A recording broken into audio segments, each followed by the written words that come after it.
ഞാൻ ഈ ദിവസങ്ങളില് ക്രിസ്മസിനോടനുബന്ധിച്ച് ഉണ്ണീശോയുടെ ധ്യാനം നടത്തി. ആദ്യം മനസ്സിലേക്ക് വന്നത് നക്ഷത്രമാണ്. നക്ഷത്രം എന്ന് പറയുന്നത് സ്വയം പ്രകാശിക്കുന്ന ഒരു സാധനമല്ല. നമുക്കറിയാം, നമ്മൾ രാത്രിയാണ് നക്ഷത്രത്തെ കാണുന്നത്.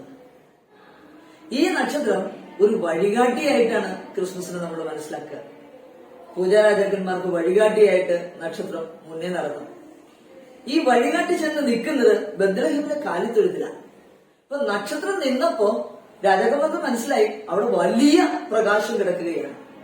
വലിയ പ്രകാശത്തിന്റെ ആ സാന്നിധ്യത്തിൽ ചെറിയ പ്രകാശമായ നക്ഷത്രം അവിടെ തരിച്ചു നിന്നുപോയി. എന്ന് വെച്ചാല് നക്ഷത്രം നിൽക്കുന്നിടത്ത് വലിയ പ്രകാശമായ ഉണ്ണീശോ ഉണ്ട്, ദൈവമുണ്ട്. ദൈവത്തിന്റെ സാന്നിധ്യമാണ് നക്ഷത്രത്തിന്റെ സാന്നിധ്യത്തിന്റെ നെൽപ്പ് നമ്മളെ ഓർമ്മപ്പെടുത്തുന്നത്. നമ്മളും നമ്മുടെ ജീവിതത്തിൽ കുഞ്ഞു കുഞ്ഞു നക്ഷത്രങ്ങളാകേണ്ടവരാണ്.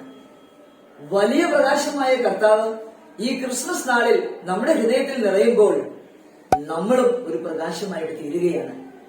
അതാണ് കർത്താവ് നമ്മളോട് പറഞ്ഞേ, നിങ്ങൾ ഭൂമിയുടെ പ്രകാശമാണ്, ലോകത്തിന്റെ പ്രകാശമാണ്, ഭൂമിയുടെ ഉപ്പാണ് എന്ന്.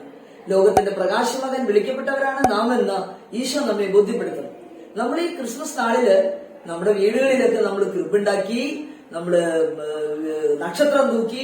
ഡിസംബർ 1-ാം തീയതി തന്നെ നക്ഷത്രം തൂക്കിയില്ലെങ്കിൽ പിള്ളേർക്കൊക്കെ വലിയ പ്രയാസമാണ്. എന്തിനാണ് ഈ നക്ഷത്രം തൂക്കണത്? ഇത് നമ്മളെ ഓർമ്മപ്പെടുത്തുന്ന പല കാര്യങ്ങളാണ്. അതാണ് സിസ്റ്റർ ഇപ്പൊ പറഞ്ഞത്. ഈ നക്ഷത്രം നമ്മളെ ഓർമ്മപ്പെടുത്തണം ഉണ്ണീശോയുടെ സാന്നിധ്യമാണെന്ന്. നക്ഷത്രം തൂക്കുന്നിടത്ത് ഉണ്ണീശോ ജീവനോടെ കിടപ്പുണ്ടെന്ന്.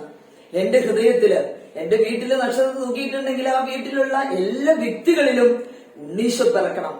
ആ ഉണ്ണീശോ ആ വീട്ടിൽ ലൈവായിട്ട് നിൽക്കണം. നക്ഷത്രം വന്ന് നിൽക്കുമ്പോൾ ഉണ്ണീശോ അവിടെ സജീവനാണ്. ഈ സജീവമായ കർത്താവിന്റെ സാന്നിധ്യം നമ്മുടെ കുടുംബത്തുണ്ടെങ്കിൽ കുടുംബത്തിന്റെ അകത്തളം മുഴുവനും വിശുദ്ധീകരിക്കപ്പെടും. അശുദ്ധമായിട്ട് യാതൊന്നും അവിടെ ഉണ്ടാകാൻ പാടില്ല. അതാണല്ലോ ഉണ്ണീശോയുടെ സാന്നിധ്യം ഓർമ്മിപ്പിക്കുന്നത്. നക്ഷത്രം തൂക്കുന്നത് കൊണ്ട് മാത്രം ഉണ്ണീശോ കുടുംബത്തിൽ ജനിക്കണമെന്നില്ല. അതുകൊണ്ട് നമുക്ക് എല്ലാവർക്കും ഈ ദിവസങ്ങളിൽ ഞാനടക്കം നമുക്ക് ആത്മശോധന ചെയ്യാം. എന്റെ ഹൃദയത്തിൽ ഉണ്ണീശോ ജീവനോടെ സാന്നിധ്യം ഉണ്ടോ? ജീവനുള്ള ഈശോയുടെ സാന്നിധ്യം എന്നിലുണ്ടോ? എന്റെ കുടുംബത്തുണ്ടോ?